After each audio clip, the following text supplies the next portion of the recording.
con este costo variable yo saco mi margen de contribución. Mi margen de contribución es el valor, el precio menos el costo, ¿cierto?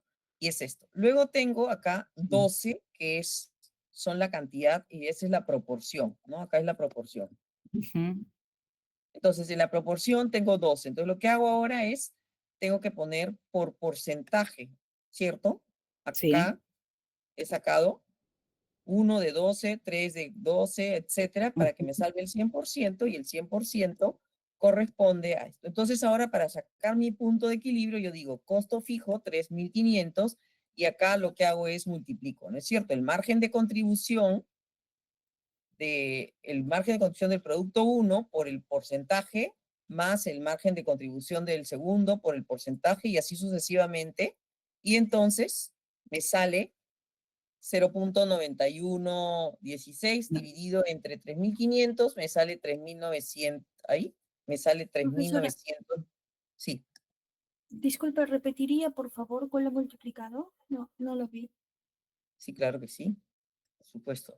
Me sale así redondeado, pero lo que hago aquí, esto es el precio, esto es el costo. Y nosotros sabemos que el margen de contribución, ¿correcto? El margen de contribución es la diferencia, ¿no? Si esto ujú. es A, esto es B, esto Y es este es B. A menos B, ¿ok? ¿Hasta ahí B. estamos? Sí. Ya, muy bien. Ahora, lo que me dice es que no sé cuántas unidades voy a vender, pero sí sé cuál es la proporción, porque acá me dice que voy a vender por uno del producto 1, voy a vender 3 del producto 2, 2 del producto 3, 4 del producto 4 y 2 del producto 5. Entonces yo hago el total para ver acá acá pongo cuál es la Por montón. participación. Claro. ¿Ok? Entonces, ¿cuál es la participación? Acá he 8 hecho veces. 1 entre 12, 3 entre 12 y así sucesivamente y tengo el Ajá. 100%. Entonces ahora me voy a mi fórmula de punto de equilibrio. Costo total y acá debería ser esto, dividido entre el margen de contribución 1 por su participación, el margen de contribución 2 por su participación, el margen de contribución 3 por su participación y así sucesivamente. Termino los 5 y ya está. Y entonces ahora lo que hago es divido, ¿no? 3.500 entre el margen de contribución y me sale 3.797.47 unidades, que lo dejo en 3.497. Entonces ahora lo que quiero saber es a cuántas unidades equivale eso. Entonces acá lo que hago, acá están las unidades. ¿Qué hago? Multiplico la cantidad que me ha salido de unidades totales por la participación de cada uno. ¿Sí? Y ahí tengo que, en el punto de equilibrio, yo tengo que vender 3.016, 9.000, no, perdón, 949, 633, 122, 600, total la cantidad. Y entonces ahora quiero ver si es verdad o no. Si es verdad o no, yo tengo mi utilidad operativa es 0. Entonces, ¿cuál es la utilidad operativa? Ventas menos costo de venta, ¿cierto? Entonces yo tengo acá, estos son mis ventas y esto es mi costo. ¿Ok? Entonces, ¿qué es lo que hago acá? Solamente le echo acá tengo acá, sí. ¿Ok? Tengo 2.95 por la cantidad de unidades, ¿no? Acá lo mismo, ay, perdón. Acá lo mismo, ¿no? Esto por esto, las unidades. Estas son mis ventas, 5.427. ¿Y cuál es mi costo? Acá lo mismo, 316 por el costo 125. ¿Ok? Entonces tengo acá mis ventas, que es esta, lo voy a sombrear de amarillito, y mi costo de ventas. Si yo, perdón, si yo lo resto, me va a salir 5.000 menos 1.900, me quedan los 3.500, que es mi costo fijo. ¿Ok? Le resto eso y me sale 0. Por lo tanto, es correcto. ¿Sí? Ahora, ¿cómo hago yo si es que tengo que sacar el punto de equilibrio en soles y no tengo la cantidad? Porque si yo tengo la cantidad, o como acá, yo ya sé que lo que tengo que vender es esto, pues, ¿no? Tengo que vender 5.427 para que sea mi punto de equilibrio. ¿Ya para qué hago cualquier otra fórmula? Si ya lo tengo, ¿no? Ahora imagínate que no lo tienes y no quieres sacarlo. ¿Cómo lo haces? Se hace calculando el coeficiente de margen de contribución. El coeficiente de margen de contribución es la división entre el margen de contribución entre el precio de venta. Entonces, tengo el margen de contribución entre el precio de venta, margen de contribución entre el precio de venta. ¿Ok? Acá también. Y entonces, este margen de contribución lo tengo que hacer igualito que hace un rato, ¿no? Acá. Por el porcentaje de cada uno. Y entonces lo pongo acá así. 3.500 y la suma de esto, ¿no? Que es esto multiplicado por esto, más esto multiplicado por esto, más, o sea, en la participación de cada uno, y divido esto entre y me sale 5.428, que es más o menos esto. Puede ser más o menos seguramente por los porcentajes, pero así se calcula. De la misma manera que les mostré la vez pasada que tenían que calcular acá cuando eran varios productos, solo que en vez de, o sea, para efectos de sacar el valor de venta en punto de equilibrio, se tiene que hacer con el coeficiente de margen de contribución, que es el margen de contribución dividido entre el precio. El coeficiente, acá, el coeficiente de margen de contribución es al revés, es B entre A. Ese es el coeficiente de, ¿ok? Y entonces así ya le sale. ¿Sí? ¿Está bien? ¿Chicos? Sí, Miss, mejor, más Sí, claro. profe. Ya, ok. Ahora el último, entonces, vamos a ver porque yo la vez pasada lo dejamos a la mitad y este es bien simpático. A mí me gusta, yo les dije que me gustaba este ejercicio porque es un ejercicio práctico para efectos o sea, de cuando uno trabaja, ¿no? Y cuando uno tiene que tomar una decisión sobre si invierte o no invierte, si hace o no hace, ¿no? Que es este de acá. Y acá estoy en el último ejercicio, este. A Jaime se le pide determinar si el costo de 22.50 de los boletos para el teatro-restaurante de la comunidad permitirá al grupo lograr el punto de equilibrio y si la capacidad de 175 asientos es adecuada. El costo para cada actuación de una temporada es de 10 actuaciones, para una temporada de 10 actuaciones es de 2.500. El costo por la renta de local para 10 actuaciones es de 10.000 soles. Las bebidas y el estacionamiento son cargos adicionales y tienen su propio precio y sus propios costos variables, como se muestra a continuación. Entonces tengo el producto boletos con alimentos, precio de venta. Aquí me he equivocado, creo, ¿no? Era 22.50, ¿no? Acá, perdónenme. 22.50, como dice arriba, 22.50.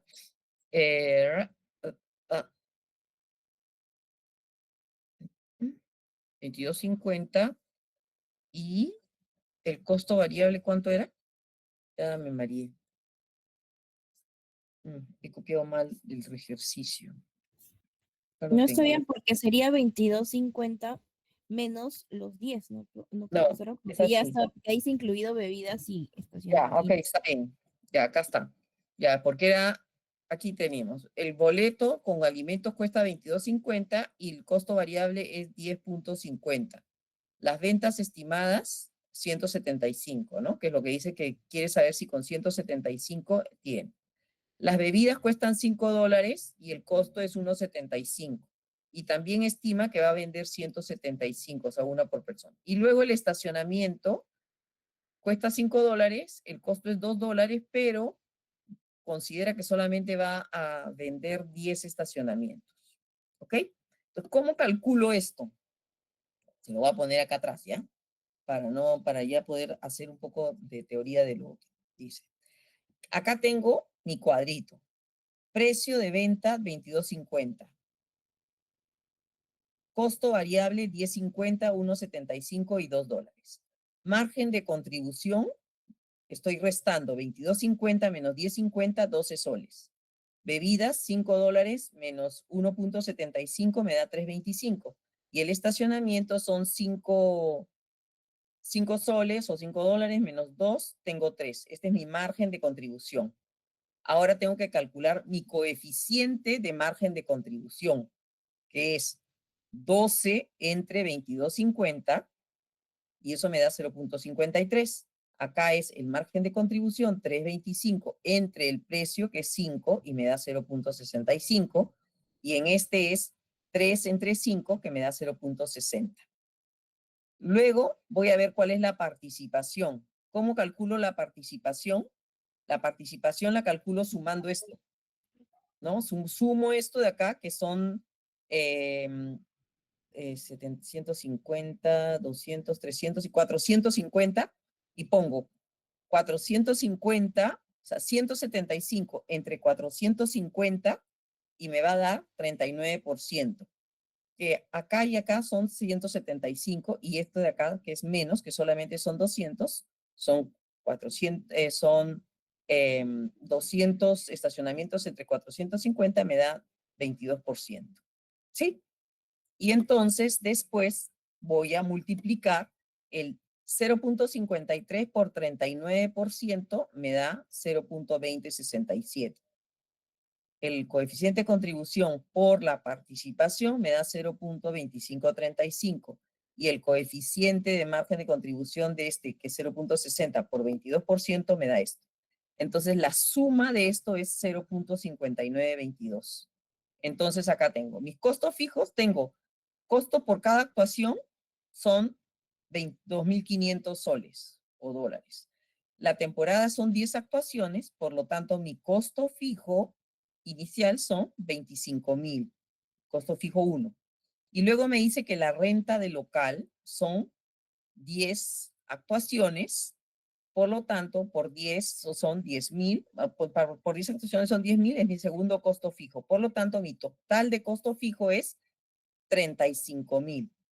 Y ahora lo que yo tengo que hacer es, para poder sacar el punto de equilibrio en monto, en dólares, es el costo fijo entre el coeficiente de margen de contribución que hemos calculado con estos porcentajes a 0.5922.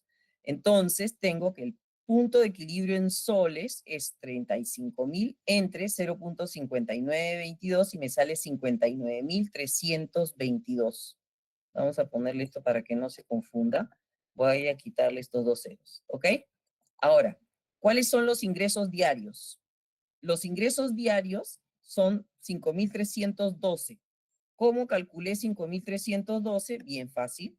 Multipliqué La cantidad. 22.50 por 175 más 5 por 175 más 5 por 100, que son los ingresos que voy a tener. Esos ingresos me dan 5.312.5. Como son 10 actuaciones, multiplicado por 10, los ingresos totales serían 53.125. Pero según mi punto de equilibrio es 59. Por lo tanto, con 175 asientos, no cubro mis costos. No me conviene hacer la actuación. Tengo 6.197 soles de pérdida. ¿Se entendió? ¿Sí? Sí. ¿Todos tienen? Sí. ¿Sí? Entonces, lo que se calcula cuando necesito, acá por ejemplo no tengo yo cantidades, o sea, tengo más o menos lo que yo proyecto, ¿no? De cantidades, pero tengo otros gastos y otros ingresos, y entonces esto me sirve para sacar mi punto de equilibrio con el coeficiente de margen de contribución, me sale el monto, el equilibrio en monto de lo que tengo que vender, y entonces con lo que yo he proyectado que voy a ganar, veo si me cruza o no me cruza. En este caso, no me cubre, por lo tanto, no me conviene. ¿Sí? Muy bien. Ahora sí, Vamos a cambiar de tema radicalmente. Ya vimos lo que es el punto de equilibrio. A mí me encanta el punto de equilibrio porque me encanta jugar cambiando montos. Pero bueno, ok, ahora vamos a ver lo que es el riesgo de cambio. ¿Qué es el riesgo de cambio?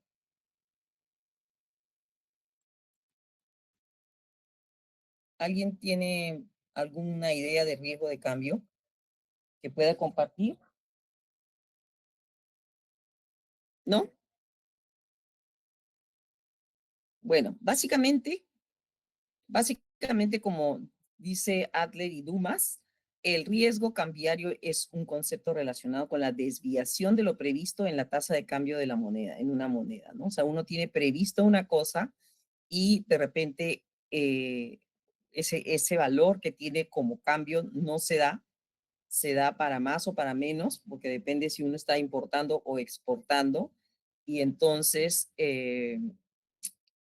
ahí se genera un problema, ¿no? Entonces, mientras que el tema de la exposición cambiaria es el monto en moneda extranjera que maneja una empresa a través de diferentes instrumentos financieros, el riesgo cambiario es la desviación, ¿no? Entonces, hay tres elementos que distinguen el riesgo cambiario de cualquier otro concepto financiero, ¿no? Uno es cuál es el monto de la exposición cambiaria, o sea, cuánto estamos expuestos. Definitivamente, para que sea un riesgo, debe representar un porcentaje importante para el activo financiero total.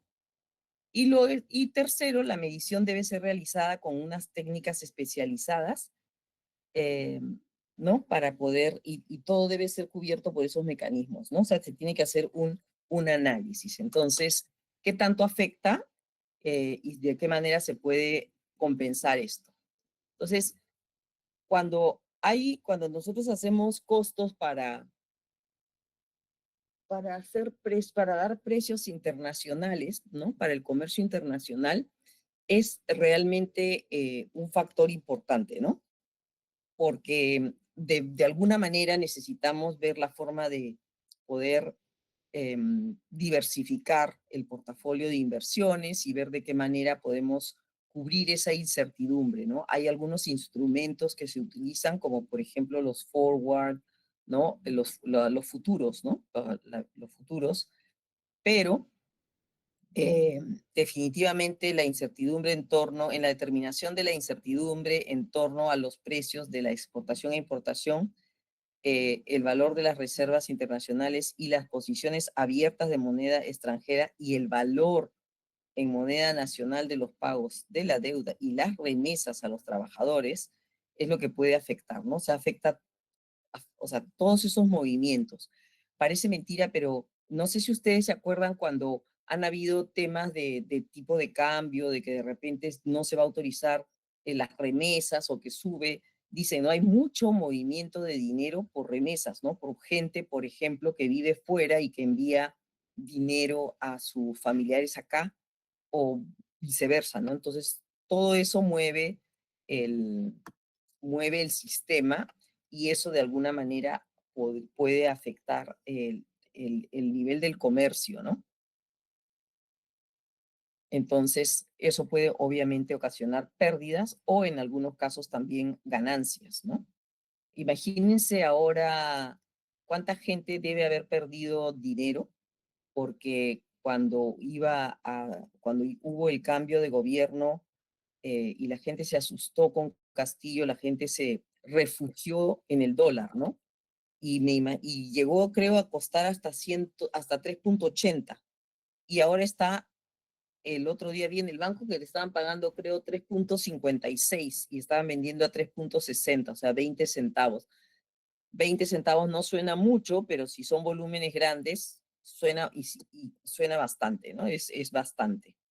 Entonces, cuando hay un riesgo de cambio a corto plazo, puede ser fácilmente cubierto con algunos mecanismos disponibles del sistema financiero, pero a largo plazo, en lo que opera la inversión directa, no son los seguros, no son tan eficientes, ¿no? Eso es lo que sostiene Rodríguez en el año 2012. Entonces, la utilidad de la gestión de riesgo cambiario no se debería cuantificar mediante comparación de los resultados de las estrategias de cobertura frente al escenario de no haberlo empleado, ¿no? O sea, ¿lo hago o no lo hago y cómo lo comparo? Por el contrario, debería cuantificarse como la posibilidad de generar certeza de un contexto de incertidumbre y poder tomar decisiones pertinentes, y para ello es necesario el apoyo del más alto nivel gerencial de la compañía. O sea que no tengo que ver los resultados de momento, ¿no? O sea, en realidad al final se tiene que ver, el análisis tiene que ser un poco más general, más amplio, y ver también las decisiones que se pueden tomar para manejarlo o que se han tomado, ¿no? No se puede solamente por un resultado ya pensar que fue una cosa terrible. Entonces, hay monedas, bueno, hoy en día las monedas fluctúan libremente, ¿no? Y eso hace que el riesgo sea, tenga que ser un factor que se debe considerar al momento de hacer los cálculos de los costos. Yo me imagino que aquí, por ejemplo, alguno de ustedes que trabaja en exportación e importación lo toman en cuenta, ¿no? A ver si alguno me puede hacer un comentario cómo lo maneja.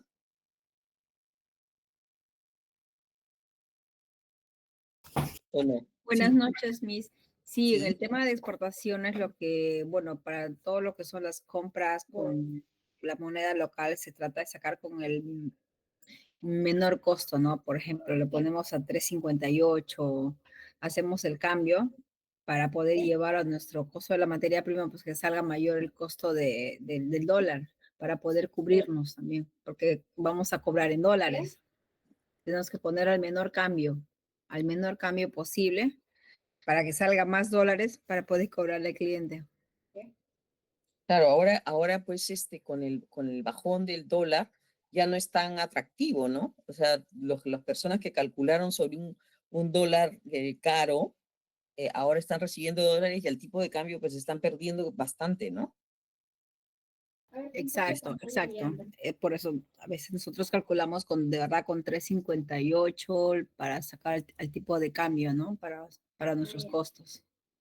En el mercado está ahorita 3.62 más o menos para poder cubrirnos si sigue bajando más. Sí. ¿Y qué opinan? ¿Creen que va a bajar más? ¿O se mantendrá? ¿Qué pasará? Parece que se va a mantener. Según la fluctuación, bueno, ha subido ligeramente esta semana. Aquí en Chiclayo se ha mantenido yo compro productos, bueno, yo proveo lo que son aceites así y repuestos y los dólares en dólares, y todo se ha mantenido en 3.62 toda la semana anterior con esta semana. Sí. Sí, yo tengo amigos que tienen empresa y que ya me dice que están negociando todo en soles porque no les conviene, ¿no? Ellos tienen que pagar en dólares y después comprar dólares o cambiar dólares, se les hace todo un mundo y están perdiendo plata. Entonces, bueno, el tema es que efectivamente, debido a esto incremento comercial y debido a estas variaciones, se tiene que manejar de alguna manera este riesgo. Y una de esas formas de manejarlo es con el modelo de valor en riesgo, ¿no?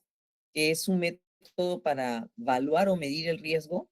Se emplea técnicas estadísticas estándares, pero que no solamente se usan en este campo, sino en otros, ¿no? Entonces, lo que hace este modelo es medir la peor pérdida esperada sobre un intervalo de tiempo, dado bajo condiciones normales de mercado en un nivel de confianza estadística, ¿no? Entonces, sustentados o sea, obviamente tiene que haber sustentos técnicos sólidos, y eso hace que, de alguna manera, sus usuarios tengan más o menos una idea del riesgo, ¿no? Esto se llama Value at Risk, por si acaso. Dice la definición estándar de VAR, ¿no? Es de este modelo.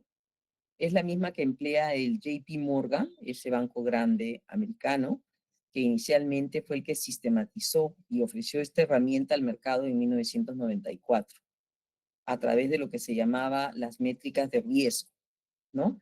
Entonces, ¿en qué consiste? Consiste simplemente en la cantidad máxima probable que se puede perder en una cartera de trading, o sea, de comercio, como consecuencia de movimientos adversos de los precios de mercado con una probabilidad dada y un horizonte temporal determinado. O sea, el modelo lo que hace es, te da cuánto es lo máximo que podrías perder en determinadas condiciones en un horizonte de tiempo. O sea, tú determinas un tiempo, determinas cuáles son los movimientos adversos y el modelo te dice cuánto es lo máximo que podrías perder, ¿no? Entonces, la probabilidad se determina con base a la elección de un intervalo de confianza de 95 a 99% sobre una serie de retornos modelados. No sé si aquí hay algún especialista estadista, ¿hay algún estadístico? ¿Alguno es estadista? Creo que no, ¿no? Porque esto para los estados, pero esto es en realidad, como es un método estadístico, lo que uno tiene que poner son ingresar las variables, ¿no? Ingresas las variables y haces la corrida. Entonces, la corrida con una confianza del 95-90 te va a decir cuánto es lo máximo que podrías perder en una situación, en determinada situación considerando esas variables. ¿Para qué? Para que de esa manera tú puedas utilizar o puedas ver alguna herramienta que te pueda cubrir o que digamos, esté preparado como, por ejemplo, su compañera que dice que considere el tipo de cambio más bajo para estar cubierto. Entonces, ok, ¿cuánto es lo que podrías perder? Y entonces, en función a eso, por ejemplo, utilice ese método, ¿no? Baja un poco el precio, pero vas a saber cuánto para poder cubrir el riesgo que este value at risk te va a dar con una confianza de entre 95 y 99. La otra forma de minimizar estos riesgos es con los contratos de forward, ¿no? Que son los futuros, que uno compra o vende futuros. En realidad lo que hace es compra, entre comillas, tipo de cambio, ¿no? O sea, pero es como, para mí es como jugar a la bolsa porque en realidad son contratos privados que aseguran un tipo de cambio, pero es como, por ejemplo, que compres algo que tú ya estás haciendo el cálculo que está, por ejemplo, a un tipo de cambio de 2.62. Entonces tú vas al mercado y compras esos dólares que necesitas para pagar a 2.62 para asegurar. Entonces, si sube o baja, tú ya tienes asegurado ese monto a esa compra, ¿no? A ese valor. Obviamente hay personas que juegan con eso, ¿no? O sea, a las personas que compran esos forward o que venden esos forward son gente que juega con la suposición de que el tipo de cambio va a subir o bajar, ¿no? Porque si yo, por ejemplo, estoy comprando una máquina ahora en este momento y el dólar está a 3.63 y yo tengo que cambiar soles y comprar Sí, Fernando. Buenas noches, profesora. Una consulta, ¿esto también aplicaría para hacer compras a través de la bolsa de valores? En este punto, como ejemplo, bueno, yo tenía un caso de un cliente que compraba trigo. El trigo es un commodity. Entonces, Sí. ellos hacían una proyección, tal cual como lo estaba mencionando, y obviamente compraban grandes cantidades. Ah, y esto lo almacenaba en un depósito. Y cada lapso de tiempo mandaban su informe que iban a comprar a través de la bolsa y con el tipo de venta de ese día se hacía la nacionalización, obviamente, para poder realizar este tipo de compras en volumen. También es muy parecido a lo que usted está explicando, ¿no? Claro, claro, es que aseguras el valor. En el caso de los commodities se hace en la bolsa y lo que haces es compras a futuro. Compras a futuro el trigo a tal valor. O sea, tú estás suponiendo que el trigo se va a mantener a ese precio y tú lo quieres comprar ahora. Te aseguras ese precio. Claro, en un rango de por medio, ¿no? Y Tú en puedes, función a sí. eso, ellos hacen la compra. Que pueden en estos casos, inclusive pueden ganar, porque si es que su proyección ha sido alta y ha sido más bajo, ganan ahí, ¿no? Ganan un poco más. Lo que es eso son opciones. En ese caso no se llaman futuros, sino se llaman opciones. Tú compras la opción del algodón a tal precio. Tú compras la opción de tal commodity a tal precio.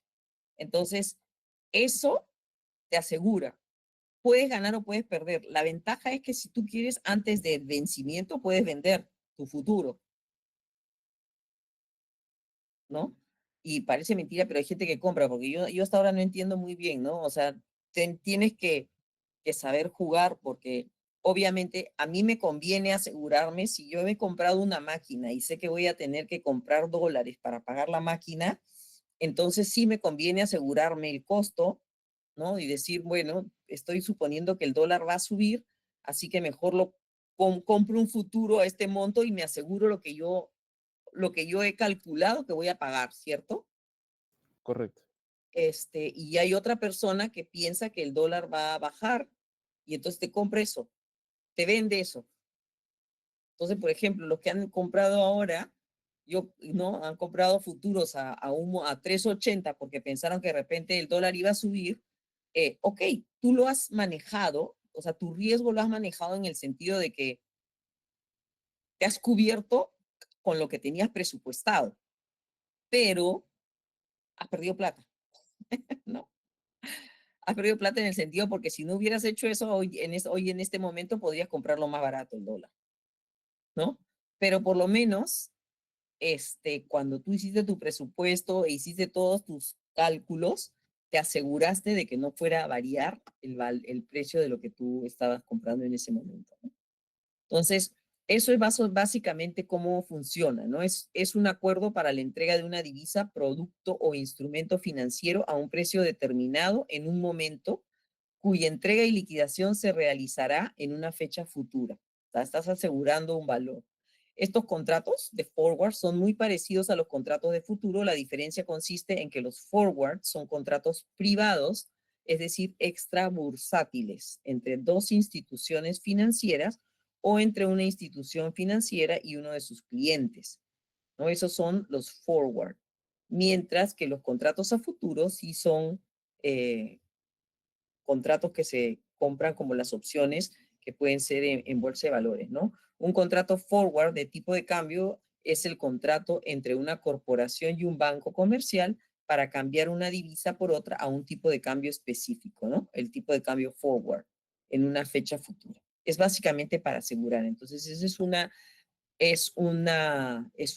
una buena forma de poder asegurar el negocio que estamos haciendo bajo un presupuesto, ¿no? También se le llama a estos forward derivados financieros, ¿no? También tienen ese nombre de derivados financieros y son, como les decía, útiles para manejar los riesgos, para los inversionistas, para tener mayor certidumbre, ¿no? De lo que están. Y bueno, por supuesto que hay personas que especulan con eso y claro, especulan y unos se benefician y otros se perjudican, ¿no? Un derivado es un producto financiero cuyo valor depende directamente del precio de otro activo, ¿no? Al cual se denomina activo subyacente. Esa es la diferencia con un derivado. O sea, son derivados financieros forward y futuros y dentro de hay unos que se llaman derivados. Y estos derivados derivan de los forwards y los futuros, por decirlo de alguna manera. Pueden ser tasas de interés, pueden ser acciones, pueden ser valores de renta fija, etcétera. Pero básicamente son manejos que se hacen con los bancos, ¿no? Y generalmente son pues empresas que mueven volúmenes muy grandes, ¿no?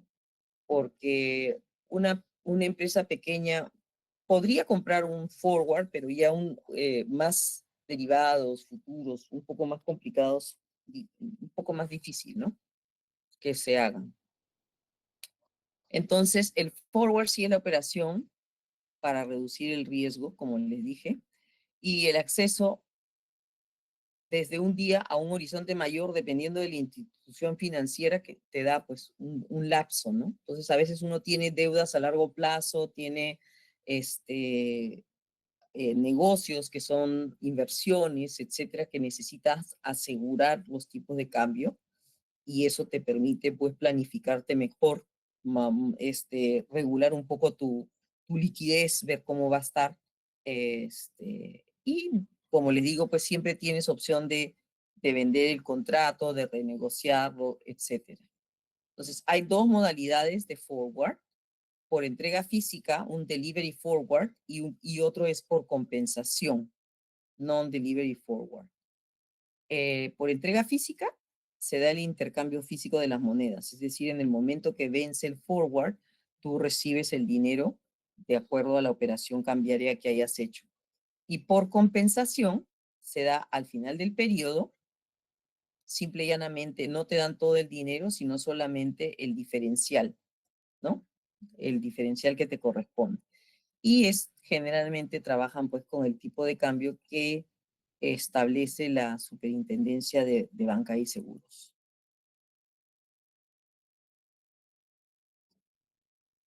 Estos son datos adicionales que les he puesto, ¿no? Que dice, también puede ocurrir que se emplee por un tiempo excesivo el planeamiento de la opción de forward que se debe tomar, donde variables como el plazo, la tasa, la institución, entre otras, puede distraer al personal de la empresa frente a la actividad principal de la misma, ¿no? Y esto se refiere un poco también al riesgo que trae, porque a veces es tentador, ¿no? O sea, sobre todo cuando uno juega, porque para mí es como, bueno, no es jugar, ¿no? Pero la verdad que uno apuesta, es un tipo de apuesta cuando uno hace forward o hace ese tipo de operaciones bancarias donde tienes un riesgo de este tipo, pero si terminas ganando, ganas bien, pues. Entonces, ¿qué pasa? Que a veces los financieros ya les gusta eso, si ganaron, y entonces la idea, lo que dice es pues que te puede distraer, ¿no? Puede distraer de la esencia, de la razón esencial por la que hiciste esa gestión, ¿no? Entonces, en el caso del sistema financiero, acá en el Perú, si tú vas a hacer una operación de ese tipo, sí te pide que tengas una línea de crédito aprobada, ¿no? Que tengas una garantía. Porque si empiezas a hacer cambios que de repente después no te perjudican, ¿no? Entonces, para los contadores, la adquisición de un forward y su posterior contabilización en el activo de la empresa debe realizarse de acuerdo a la norma internacional de contabilidad 39, que es la que vela por el reconocimiento y la evaluación de los instrumentos financieros, ¿no? Entonces tenemos contratos de futuro similares al forward, pero son negociados en el mercado organizado, es decir, como en la bolsa, ¿no? O con los bancos. Y el factoring, que ya conocen ustedes, son empresas que lo que hacen es compran prácticamente las facturas, reciben las facturas y te abonan un porcentaje. Primero evalúan de quién es la factura para ver si es que la factura, si la empresa es una empresa solvente, es una empresa que tiene un buen récord crediticio. Si es que es así, entonces, por ejemplo, lo que va a hacer la empresa que hace factoring te va a adelantar un porcentaje de tu factura, ¿no? Por ejemplo, puede ser pues hasta un 80%. Se va a quedar siempre con una cantidad, un porcentaje, dependiendo de la negociación que hagas, hasta que el cliente pague, ¿no? Entonces, y obviamente te va a cobrar una tasa, ¿no? Una tasa de interés o una tasa de descuento por el servicio de darte el dinero adelantado. Entonces, si yo tengo, por ejemplo, una factura que me la van a pagar a 90 días, y yo apenas facturo y apenas envío mi despacho, le presento mi BL y le presento mi factura al factoring y el factoring ya tiene que haber evaluado, entonces me desembolsa más o menos un 80 o 90%, reserva 10%, hasta que pasen los 90 días. Una vez que pasan los 90 días, si es que el cliente paga, entonces ellos me abonan la diferencia y solamente se cobran la tasa, el porcentaje que me van a cobrar, ¿no? Si en caso el cliente no pagara, me van a hacer a mí pagar el monto, ¿no? Devolver el dinero y pagarle. Entonces es un contrato financiero que establece que una empresa traslada a un tercero el servicio de cobranza futuro de los créditos y las facturas existentes a su favor por ventas de sus productos, ¿no? A cambio recibirá inmediatamente el monto de las facturas menos un descuento calculado en base a una tasa de descuento previamente acordada. La ventaja, como les digo, es que uno recibe el dinero rápidamente, entonces eso le da liquidez para poder operar, ¿no? Permite reducir la exposición también. El riesgo crediticio generalmente, bueno, dependiendo del movimiento y las negociaciones que hagan, podría ser más económico que el banco, ¿no? Yo a veces prefiero, ¿no? Más bien he preferido que sea una cobranza a través del banco, porque con una cobranza a través del banco, el banco con respaldo de las facturas también te puede adelantar o te puede dar una línea de crédito, ¿no? Y no sé dónde fui. Y también tienes el dinero, ¿no? Entonces lo que tienes que sopesar es qué te es más económico, más rápido y dependiendo de lo que necesitas, ¿no? Pero te ayuda, sí te ayuda bastante, ¿no? El factoring. No sé si alguno tiene experiencia de haber trabajado con factoring, ¿no? Entonces, bueno, hay factoring de dos modalidades, de factoring con recursos y sin recursos. Entonces, el factoring con recursos, la empresa que se encarga del cobro de las facturas no responderá en caso de impago. Es decir, no asume riesgo comercial. Y el factoring sin recursos se produce el traslado del riesgo. La empresa encargada de la gestión y cobro de las facturas asume el riesgo de la cobranza. Obviamente lo ideal es el factoring sin recurso, porque eso significa que no vas a tener que pagar si tu cliente no paga, ¿no? Pero obviamente también eso es como hay se cobra un seguro, ¿no? El costo es mucho mayor. Entonces, bueno, esto es básicamente para lo que es todo lo que es riesgo cambiario. No sé si quieren hacer un pequeño break para tomar un café o seguimos, ¿cómo prefieren? Pequeño break, doctora.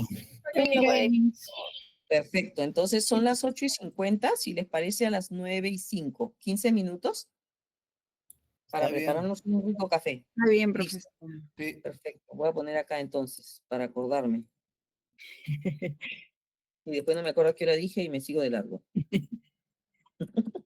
No te rías, no te rías. Oye.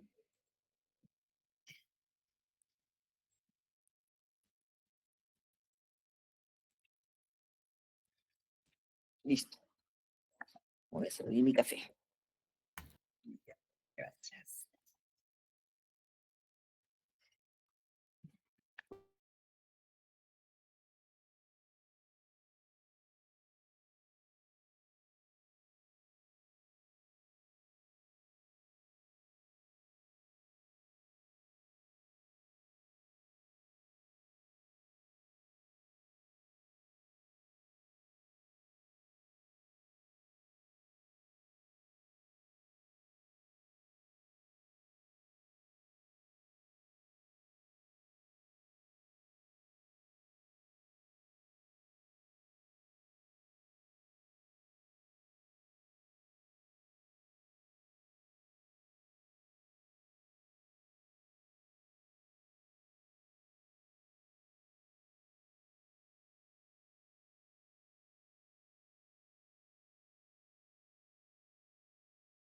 ¿O no estamos? ¿Todos regresamos? Sí, Miss. Ya, perfecto. Muy bien. Vamos a ver entonces gestión de precios y análisis de rentabilidad. Vamos a desarrollar el tema de concepto y tipos de precio, proceso de fijación de precio, objetivos de la política de precios y la rentabilidad del capital o las ventas, ¿ok? Entonces, ¿qué es el precio? Kathleen, ¿qué es el precio para ti? El precio lo establece el producto, precio pagado por pagar, creo. ¿Pero qué es? ¿Qué es el precio? Mm, ¿Se podría decir que es el valor del producto, los costos más el margen? ¿Ya? ¿Qué otro? ¿Y cuántos tipos de precio conoce? Ah, bueno, el precio es el que establece, en este caso, el que va a vender, ¿no? Bueno, creo que puede establecerlo, ¿no? De repente no maneja bien sus costos, pero puede establecer el precio de la competencia, ¿no? O de Profesora, repente sí maneja sus costos y puede establecer un precio más preciso, ¿no? O sea, o lo que le conviene, pues. Y Edgar, ¿tú querías decir algo?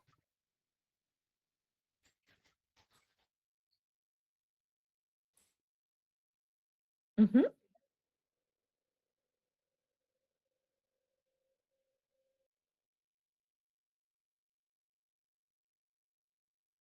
Ujú.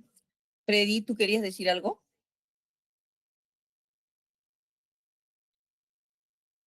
También el precio podría ser un importe propuesto, ¿no? Sí, porque nadie te asegura que te lo paguen, ¿no? Es lo que uno puede querer, pero no necesariamente te lo van a pagar, ¿no? Miss, el precio también va a depender de la situación del mercado, ¿no? Y las estrategias que la empresa realice, pues, ¿no? Para eso están los diferentes tipos de precios. Entonces sería más que nada, el precio es el monto determinado por la oferta y la demanda. Claro, así es. Es un valor ¿No? monetario, pues, ¿no? Es un valor, Es ¿sí? la cantidad de dinero donde se adquiere un servicio, un bien o un servicio, ¿no?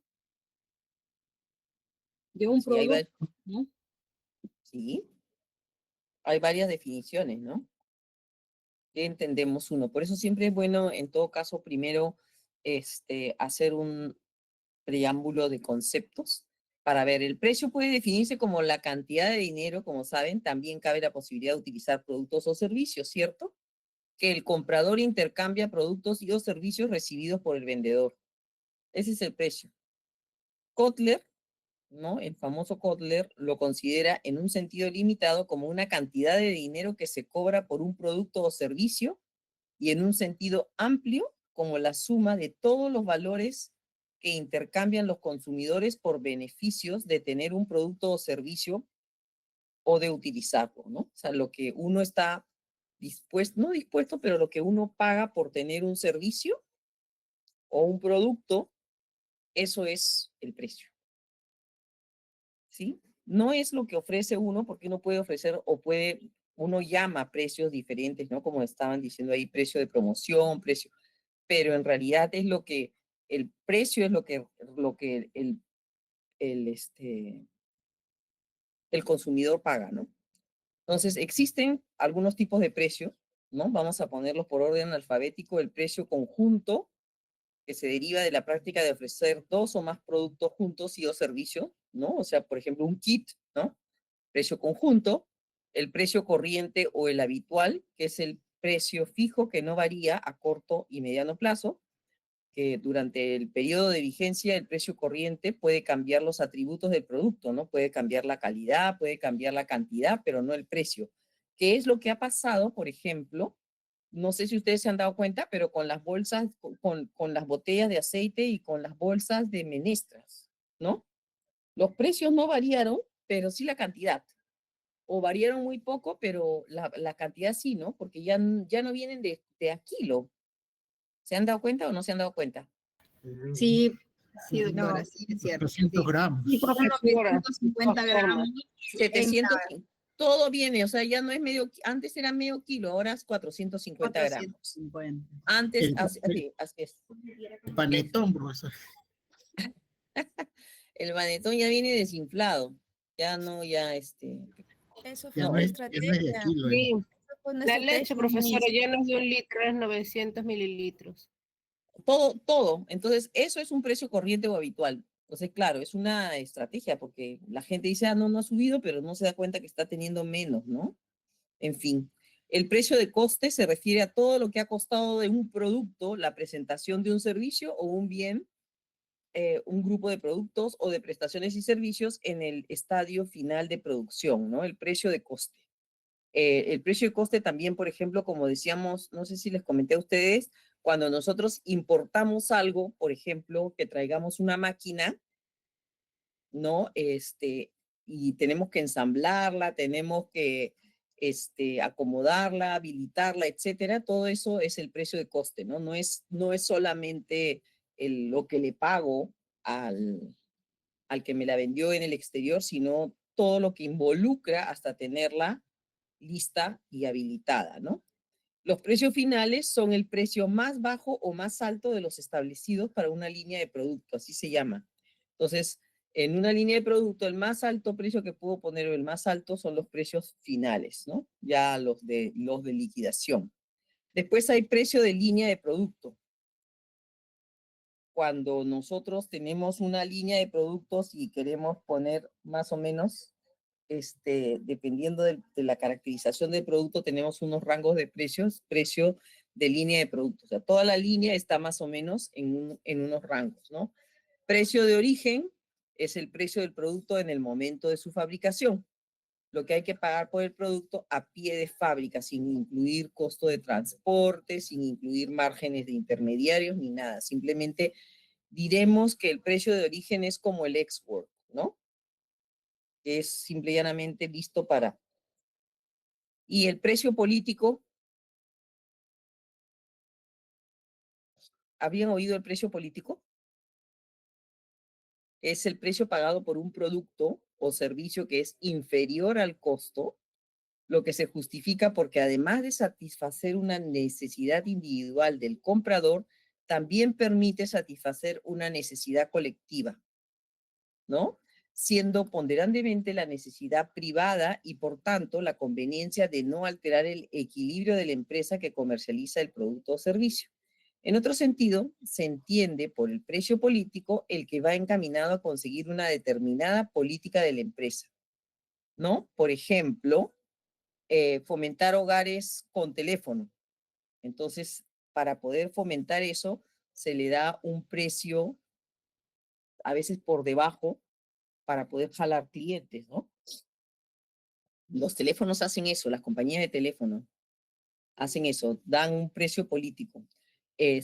Sobre todo ahora, ¿no? Después que hay una guerra terrible de los celulares, entonces, no sé si les pasa a ustedes, pero te llaman por teléfono, te ofrecen el teléfono y tú les dices que no porque estás con otra empresa y pagas menos y te dice cuánto paga y te lo igualan. Terribles son. Pero bueno, tenemos el precio público, precio pagado por un producto o servicio que es inferior al coste, ya que tiene más relevancia la necesidad colectiva que satisface que el equilibrio de la empresa que produce el bien o que presta un servicio. O sea, el precio público es como un precio indemnizado. El precio de referencia, precio que las personas utilizan para comparar diferentes alternativas de precio en el mercado. Una variante de este concepto lo define el precio considerado como deseable en la evolución del mercado. También los precios de referencia se refieren lo que hablábamos el otro día cuando son de entidades que tienen relación, ¿no? Precios contables, duales, sombra, teóricos o ficticios. Son tipología de precios naturales o precios justos que responden al aprovechamiento más eficiente de los recursos productivos. Y después tenemos lo que ya casi todos trabajamos, que es los precios de mercado, ¿no? Que puede ser el precio que se coloca a un producto durante un tiempo en el mercado, o precio para una oferta, ¿no? En el cual la oferta y la demanda son las que lo centran o lo equilibran, o el referido a los valores mobiliarios, que es el precio al cual la acción o la obligación es vendida, ¿no? Una acción o una... Entonces, hay diversos tipos de precio, precio recomendado, hay precio umbral, que es en el límite, ¿no? Precio límite, correspondiente al costo variable. O sea, ¿se acuerdan ustedes que vimos que a veces podríamos vender mientras cubra solamente el costo variable? Entonces, podríamos vender si es que tenemos capacidad instalada ociosa. Entonces, ese es un precio umbral, ¿no? Es para negociar sirve, porque si te dan el precio umbral, tú sabes cuánto es lo que podrías vender y sobre eso ya tienes cómo ganar. Y el precio de venta, valor expresado en cantidad de recursos, mediante el cual el vendedor transfiere la propiedad de sus productos al comprador. Entonces, el significado del precio es estrictamente monetario, ¿no? ¿Cuánto o cuál debemos considerar? Va a depender de cuáles son las estrategias que nosotros vendamos, ¿no? Entonces, hay razones financieras, hay razones comerciales que nos van a llevar a determinar el precio, ¿no? A veces son temas, por ejemplo, de voy a ganar a un cliente, voy a ganar una orden grande, me conviene para ingresar al mercado, etcétera. Entonces, todos estos tipos de precio los vamos a pensar y los vamos a dar en función a diferentes motivos, diferentes razones, diferentes sustentos, diferentes propósitos, ¿no? Y no necesariamente una empresa va a mantener siempre un precio de una determinada forma. O sea, yo no voy a estar eternamente vendiendo a precio umbral, ni tampoco pues a un precio recomendado, ¿no? Tampoco a precios de referencia, ¿no? Entonces, dependerá de lo que se trabaje, ¿no? El proceso, para eso necesitamos definir costo, demanda y competencia, ¿no? Y eso tiene un poco de relación con demanda importantísimo, ¿no? Cuando hay más demanda, ya todos sabemos que cuando hay mayor demanda, eso tiende a hacer subir el precio. Cuando hay mucha competencia, al contrario, a menos que nosotros tengamos una bien definida focalización de nuestro producto en un mercado, normalmente la competencia hace que los precios bajen, ¿no? Y obviamente los costos. Entonces, hay factores objetivos y factores subjetivos que nos llevan al precio. ¿Cuáles son los elementos que inciden en la fijación de precios? Tenemos el intervalo de precios posibles, puede ser el precio máximo que puede aceptar el consumidor, la competencia, dependiendo de los objetivos que tenemos de participación en el mercado y a dónde queremos llegar, las normativas, porque también existen ciertas normativas que no diré nos obligan, pero que de alguna manera fuerzan determinado precio. También están los objetivos que tenemos de beneficios y lo que queremos nosotros obtener, así como también los costos mínimos, ¿no? Que tienen que estar dentro de la legalidad y también deben tener algo de rentabilidad, ¿no? Para poder estar eso. Entonces, nosotros tenemos que no solamente manejar los costos, sino tener conocimiento del entorno, tener conocimiento de cuáles son los objetivos que se tienen en ese momento en la empresa. No siempre el objetivo es el mismo y bueno, sobre todo cuando la situación está un poco difícil, generalmente la gerencia general, la gerencia de marketing, la gerencia de operaciones, pues empiezan a trabajar justamente y a tomar decisiones de precios o no tomar decisiones, sino concertar cómo se va a trabajar y qué es lo que se pretende, porque todo tiene que caminar de la mano, ¿no? Tiene que caminar de la mano la parte comercial, la parte productiva también para ver, y obviamente la gerencia general tiene que estar informada, al igual pues que la parte contable y financiera, ¿no? Entonces, La fijación de precios según el mercado, ¿no? Tenemos la fase del proceso, las acciones generales y las acciones concretas.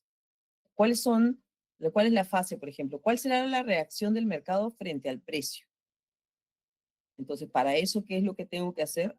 Obviamente tengo que, como les decía, examinar el mercado, comparar el producto con el de los competidores, calcular la amplitud de los segmentos del mercado, a quién va dirigido, calcular los objetivos de participación del mercado, o sea, qué campo del mercado quiero tomar, y calcular el pronóstico de ventas. Esto mismo se tiene que hacer cuando es internacional, ¿no? Cuando nosotros queremos vender al exterior, seguramente los que tienen aquí negocios con el extranjero ven, ¿no? O sea, tú tienes que ver cómo está tu competencia, qué le ofrecen otros a tus clientes y a qué precio se lo ofrecen, ¿no? Y sobre todo tienes que saber valorar y tienes que saber evaluar y ser consciente de cuál es el valor que le estás ofreciendo a tu cliente. O sea, cuál es la diferenciación, qué atributos le puedes dar al cliente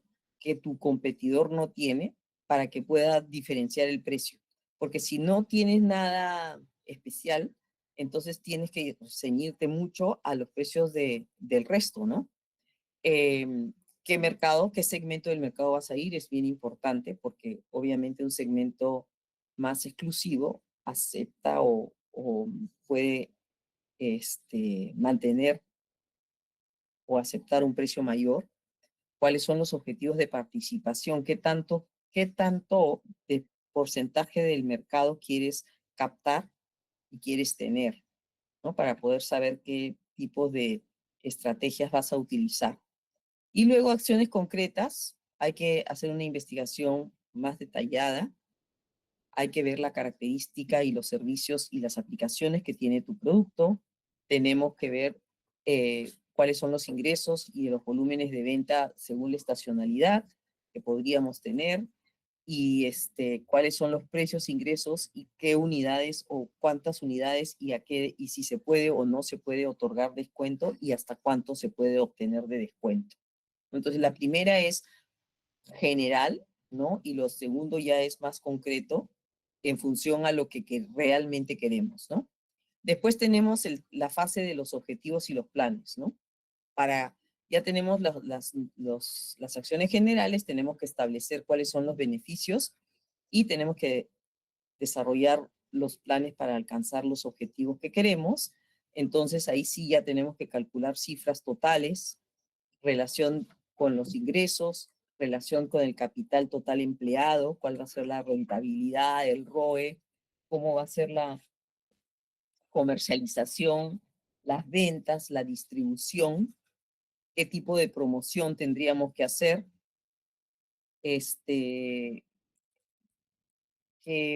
cómo va a ser el manejo de las finanzas y finalmente la administración. Y luego hay que calcular y ver también el tema del costo mínimo, ¿no? Fijar objetivos de costos, diseño de plan de producción. Ya hemos visto, por ejemplo, cuando damos costos y tenemos que retroceder, ¿no? Dependiendo del tipo de costeo que vamos a hacer, hay que evaluar los costos directos, los semidirectos, los costos generales, cuáles son los volúmenes de producción que podemos producir, cómo podemos ampliarnos o cómo podemos reducirnos, ¿no? Para eso muchas fábricas y muchas empresas lo que hacen es subcontratan, ¿no? Para no hacerse de carga de gastos o de costos fijos, subcontratas, pero tienes que tener eso, ¿no? Tienes que tenerlo preparado, ver cuáles son los costos por unidad, tu nivel de existencias y cómo manejas tu programa de producción, ¿no? Entonces, todo esto de acá se hace de acuerdo al mercado, ¿no? De acuerdo a quién voy a ir dirigido, al estudio que hago del mercado. Cuando es un mercado internacional, obviamente competimos no solamente con países, o sea, no solamente de repente con nosotros o con empresas del mismo país, sino de todo el mundo. Y entonces la competencia es más difícil, las comparaciones también son mucho más difíciles por eso es que es importante identificar qué le damos al cliente y con qué nos diferenciamos. Y aunque ustedes crean, no lo crean, mucho es el servicio. O sea, los clientes a veces por el servicio que uno le puede brindar está dispuesto a pagar más si tiene dos opciones iguales. Entonces, eso ténganlo en cuenta, ¿no? En la década del 50 y del 60, la fijación de precios de venta tomaba generalmente el tema de los costos para poder definir, ¿no? Cuando ya pasamos los años 60, se comienzan a considerar ya temas de competencia, temas de demanda, factores más de mercado que solamente los costos, ¿no? No había el tema del punto de equilibrio de la relación del costo-volumen, ni si es que era más eficiente y más productivo, ni la situación en la que se encontraba el mercado, ¿no? Eh, entonces, eso ha ido cambiando y ha ido evolucionando.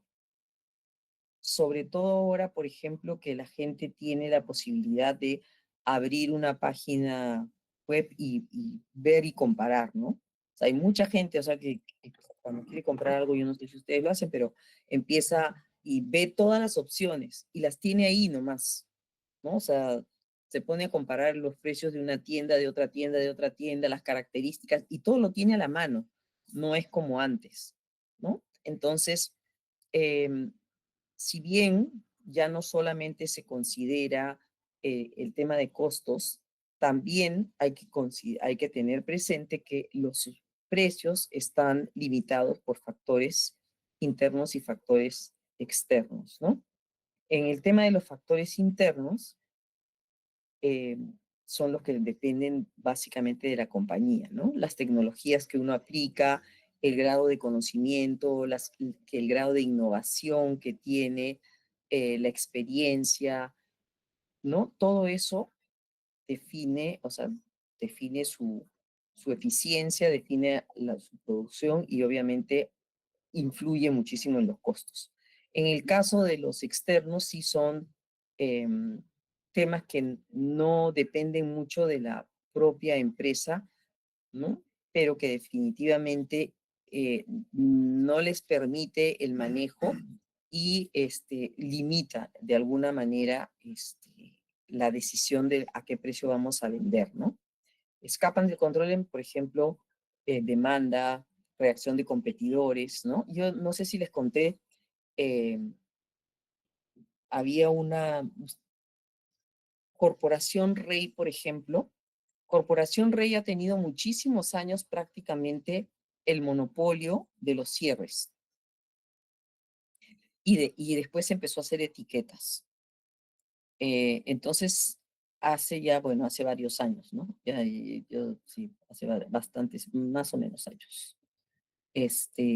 Una empresa colombiana vino porque quería poner una fábrica de cierres, ¿no? Quería vender cierres también, iba a empezar a importar. Entonces, obviamente, la empresa esta colombiana trajo y vino con unos muy buenos precios porque quería entrar al mercado, ya había estudiado el mercado, etc. Pero, obviamente, a Corporación Rey, que tenía casi el monopolio en ese momento, no le, no le hizo ninguna gracia, ¿no? Entonces, ¿qué hizo? A pesar de que esta colombiana ya había visitado muchas fábricas, ofrecido sus cosas, ¿qué hizo? Al día siguiente que se instaló la compañía colombiana en Perú, bajó los precios al 50%.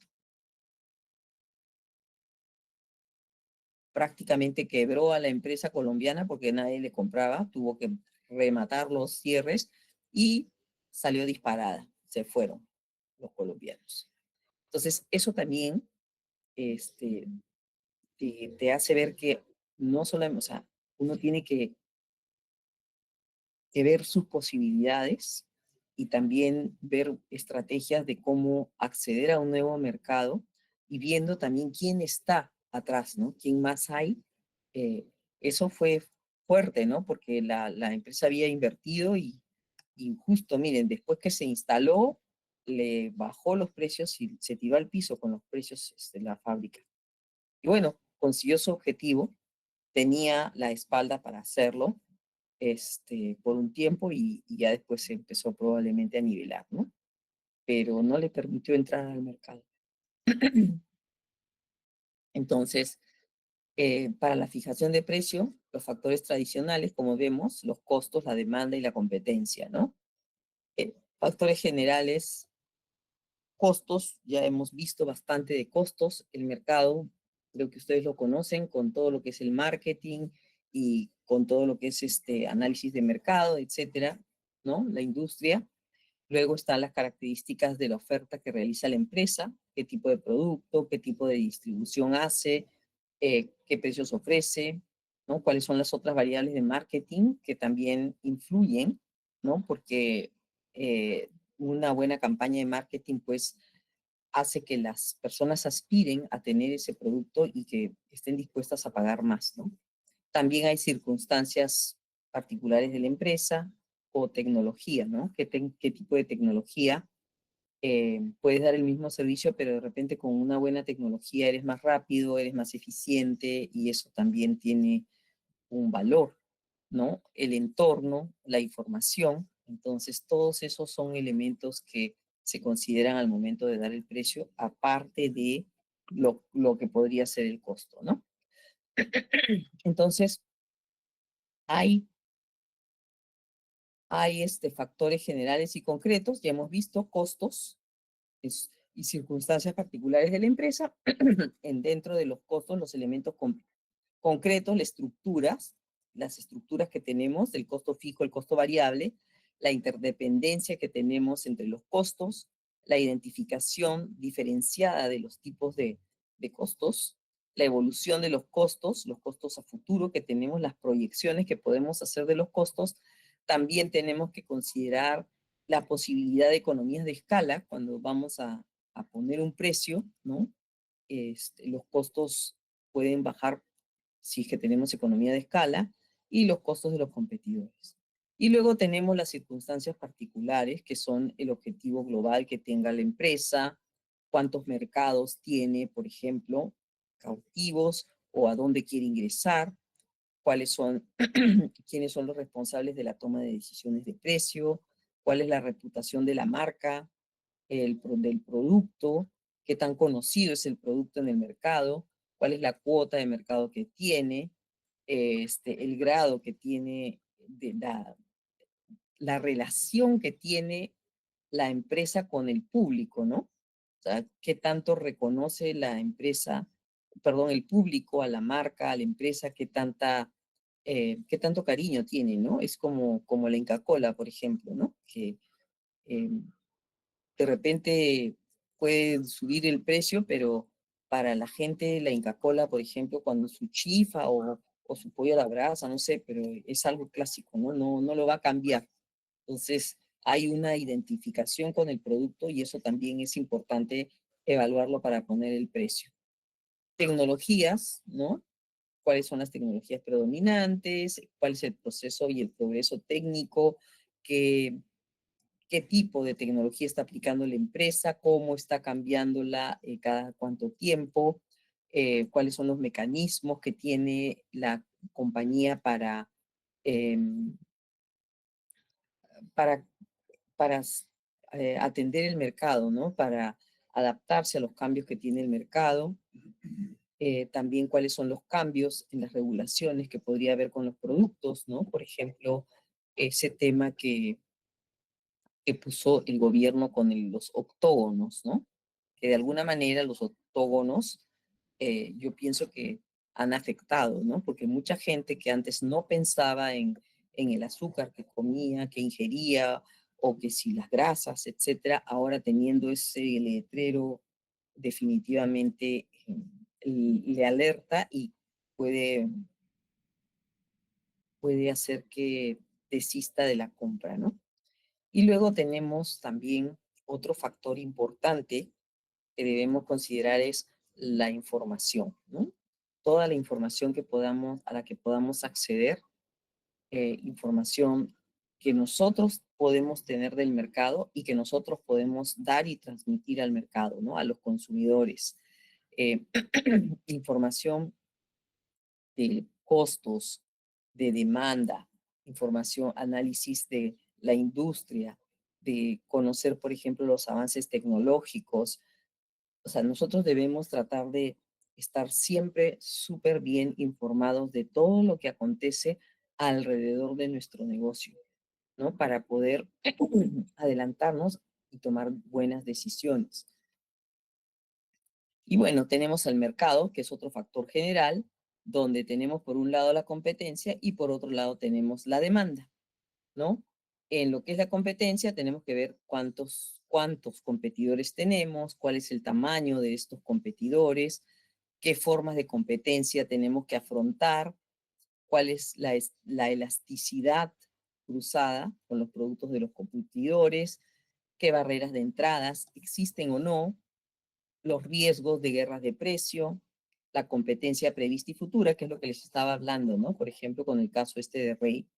Y también tenemos que ver la demanda, ¿no? Cuáles son las características demográficas, cuáles son los hábitos de consumo, cuál es el grado de segmentación, cuál es el grado de aceptación del producto, cuáles son los gustos y preferencias de la gente, cuál es la dificultad asociada a la evaluación del producto, cuál es el grado del conocimiento de precios que tiene la gente sobre productos similares a los nuestros, etcétera, ¿no? Entonces, hay mucha información, muchos elementos concretos que lo que estamos viendo acá y factores que son los que van a ayudarnos a determinar los precios, pero que tenemos que tenerlos siempre presentes, ¿no? Costos, circunstancias particulares de la empresa, la parte tecnológica, el entorno, la información, el mercado, la competencia, la demanda, ¿no? Todos la parte de mercadotecnia o de industria, ¿no? La parte de producto, qué tipo de producto es, qué posicionamiento tiene, cuáles son los tamaños de pedido, qué ofertas realiza la empresa, y luego entonces ya podemos hablar sobre ver las condiciones de pago, los descuentos, el efecto del precio sobre la imagen, es decir, para poder nosotros realmente analizar un precio, ¿no? Tenemos que tomar en consideración todas estas factores que presento acá en estas láminas. Todas, y están los elementos concretos en detalle para que no se pase nada, ¿no? Siempre, por lo menos tengan su lista si les toca a ustedes determinar para ver, ¿no? ¿Qué tanto saben de estos elementos concretos respecto a su producto, respecto a su empresa? Porque eso los va a ayudar a tomar decisiones, tomar buenas decisiones, ¿no? Saber también, por ejemplo, los efectos del precio sobre la imagen, ¿no?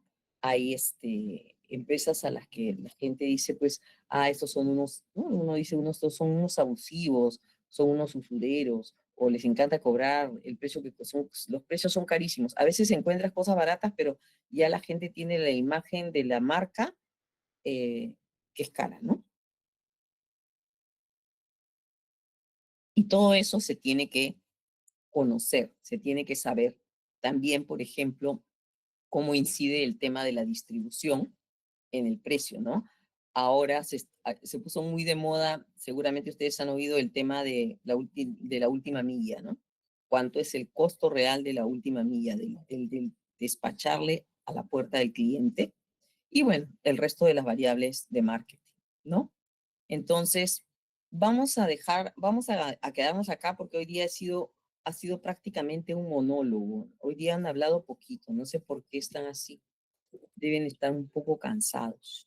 Y después me las envían y bueno, me entretendré esta semana leyendo los ensayos, ¿ok? Muchas gracias, chicos, que tengan un excelente fin de semana. Los que son papás, que lo pasen muy bonito, y los que tienen papás, que lo... Ujú. Hasta luego, profesora. Gracias. Hasta luego, Cristina.